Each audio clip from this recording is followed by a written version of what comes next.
Okey, Assalamualaikum. Mini bazar Ramadan dibuka hari ini. Okey, jom kita tengok lauk. Okey, mula-mula kita ada masak lemak pucuk cemperai. Okey, kat sini kita ada masak budu, pucuk ubi, belimbing buluh, terung pipit dan jantung pisang. Okey, yang ketiga kita ada tenggiri masak cuka.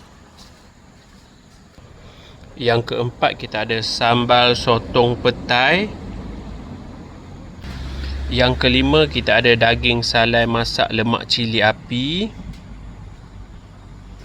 Yang keenam kita ada paru belada. Yang ketujuh kita ada kerabu, pucuk paku dan kerang. Okey, yang ke-8 kita ada pari masak asam pedas. Yang ke-9 kita ada ikan goreng belada. Yang ke-10 kita ada sambal jering. Dan yang ke-11 kita ada sambal tempe. Okey, dan juga yang terakhir tepung bungkus.